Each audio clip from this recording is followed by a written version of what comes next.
1 in 3 Fortune 500 companies has a connection to the British Virgin Islands, a territory of just 30,000 people, yet home to over 400,000 registered companies. In fact, more than 40% of all offshore companies globally are registered right here.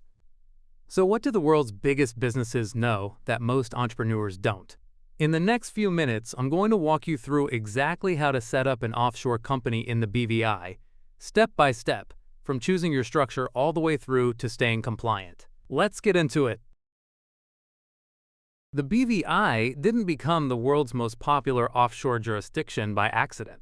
No corporate income tax, no capital gains tax, no withholding tax, no inheritance tax. One of the most flexible corporate statutes in the world. No minimum share capital, no local director requirements, and no public register of shareholders. And compared to similar jurisdictions, it's significantly more cost-effective to set up and maintain. That's why it's become the go-to offshore vehicle for holding companies, M&A transactions, joint ventures, IP holding, and investment structures across Asia, Europe, the Middle East, and beyond. Now let's get into exactly how you set one up. There are 8 steps, and each one matters. Selecting an entity type is the first decision, and arguably the most consequential one you'll make in this entire process. The business company, or BC, is the cornerstone of BVI company law, governed by the BVI Business Companies Act, widely considered one of the most adaptable corporate statutes in the world. Full foreign ownership, no minimum share capital, no local director requirements, and the ability to conduct business anywhere globally. Whether you need an offshore holding company, a trading vehicle, an investment structure, or a vehicle for asset protection, the BC is built for it.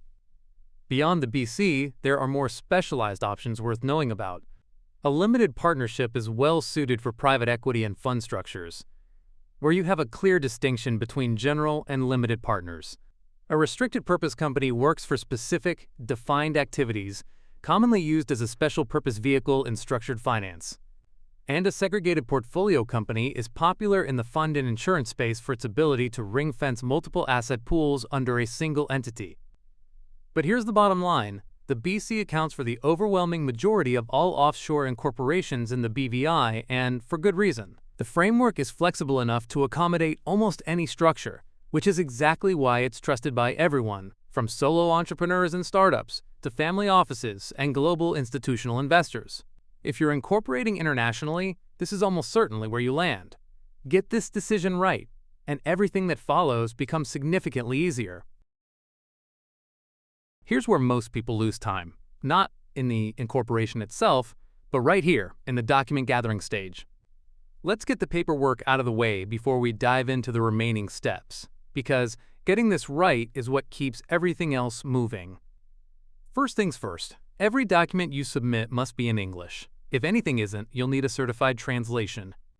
And all documents, regardless of language, need to be certified as true copies by an authorized professional. That means a notary, a judge or magistrate, a certified accountant, or via an apostille. Get this wrong and your whole application stalls. Now, for the documents themselves. For every individual connected to the company, directors, shareholders, or ultimate beneficial owners, you'll need a valid passport or government-issued ID, a recent proof of residential address, such as a utility bill or bank statement dated within the last 3 months, and proof of source of funds, which can be bank statements, tax returns, or a letter from your accountant. If any of your company's members are corporate entities, you'll need their certificate of incorporation, constitutional documents such as the Memorandum Articles of Association, and current registers of their directors, shareholders, and beneficial owners. Start pulling these together early, well before you're ready to file. It's almost always the longest part of the process. Get ahead of it, and step 3 becomes a formality. Think of this step as hiring the person who keeps your company alive. In the BVI, a registered agent isn't optional, it's a legal requirement. But beyond the compliance box it ticks, your registered agent is effectively the operational backbone of your BVI company. They file your incorporation documents, provide your registered office address, which is where all official correspondence and legal documents from the authorities are received on your behalf, maintain your statutory registers, handle your annual return and economic substance filings, and keep you on the right side of the BVI Financial Services Commission. And when regulations change, which they do, a good registered agent will flag what's new and what it means for your company before it becomes your problem. Choosing the right one matters more than most people realize. A good registered agent doesn't just process paperwork. They keep your records clean, your filings on time, and your company compliant year after year. If you need help with this, Expanship can arrange a registered agent and registered office for you in the BVI. Check the link in the description. With your agent locked in, you're ready for step 4, securing your company name. Your company name is the first thing banks, counterparties, and regulators see, so registering your company name correctly from the start matters more than most people think. BVI company names must end with a word or abbreviation indicating limited liability. Limited, Ltd, Incorporated, Inc, Corporation, or Corp all work. The name can't be identical or too similar to one already on the register, and it can't be misleading about what the company does. Certain words like bank, trust, insurance, or royal require prior approval from the relevant BVI authorities before they can be used. Your registered agent can run a name availability check through the Registry of Corporate Affairs on your behalf. The search comes with a small government fee, typically in the range of $30 to $75. If the name is approved, it gets reserved for up to 90 days, giving you plenty of time to get the rest of your documents in order. One practical tip: check variations and similar sounding names too, not just the exact name you want. A name conflict is one of the easiest delays to avoid. Once it's reserved, you're ready to put the actual incorporation package together. With your agent in place and your name secured, it's time to put the actual incorporation package together. These are the core formation documents that bring your BVI company to life. Here's what you'll need. The foundation document for a BVI business company is the Memorandum of Association. This covers your company name, registered office address, business objectives, authorized share capital, and the classes of shares you're issuing. Alongside that, your Articles of Association set out how the company is governed internally, decision-making, share transfers, director and shareholder roles. Your registered agent drafts these. You review and approve. It's simpler than it sounds. You'll also need to establish your statutory registers, a register of members, a register of directors, and a register of beneficial owners. All three are required to be filed directly with the Registrar of Corporate Affairs. Your registered agent will handle this, but it's important to understand these aren't just internal records, they're regulatory filings. Documents prepared, registers set up, you're ready to submit. This is the moment it all comes together. Once your incorporation package is ready, your registered agent submits everything electronically to the BVI Registry of Corporate Affairs, the step that officially completes your company registration. And this is where the BVI really stands out. In most cases, the entire setup is completed within 1 to 2 business days. If the registry comes back with any questions or requests for clarification, respond through your registered agent as quickly as possible. Once approved, you'll receive your Certificate of Incorporation along with your company documents package, which typically includes your memorandum and articles, share certificates, and statutory registers. These are the documents you'll need to open a bank account, enter into contracts, and start operating, so keep them organized and accessible from day one. Your company is now a legal entity. Next up, banking.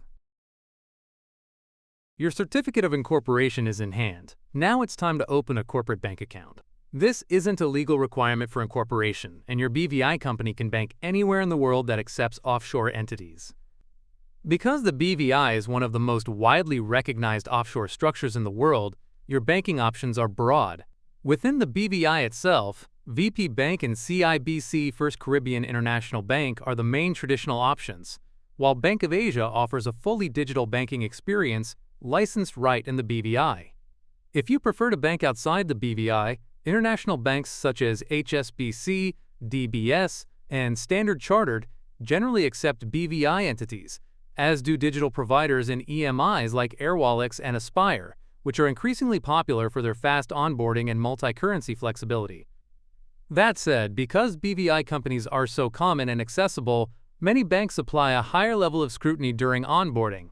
They'll want to clearly understand your business activities, the source of your funds, and the full ownership structure of your company. The cleaner and more complete your documentation, the smoother this process will be. Documentation here is everything. Walk in organized and you'll walk out with an account. Walk in underprepared and you'll be going back and forth for weeks.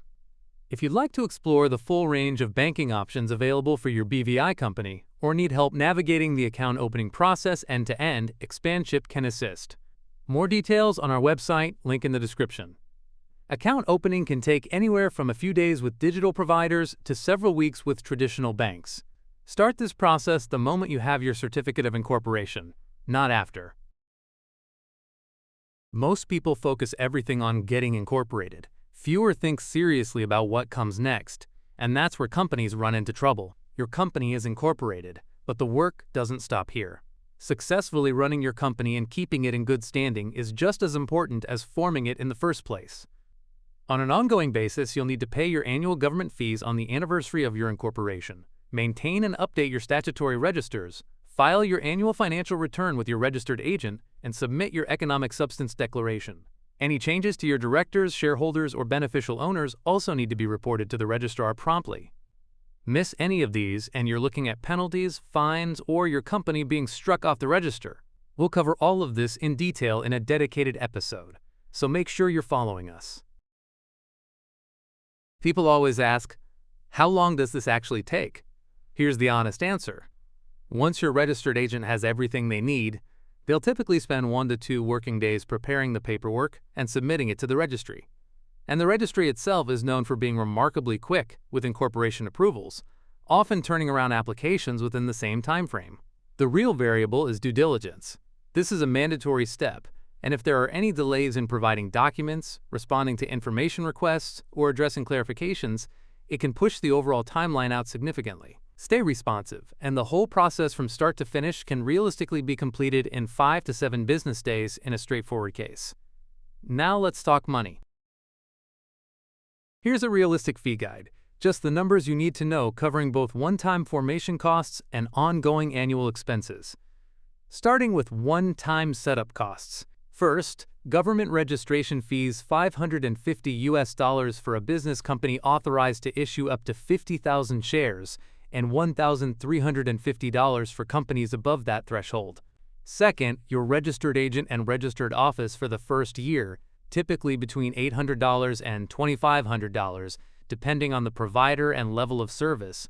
Third, miscellaneous government filing fees. This covers the one-time filing of your register of members, register of directors, and beneficial ownership information with the registrar, which typically runs between $200 and $400.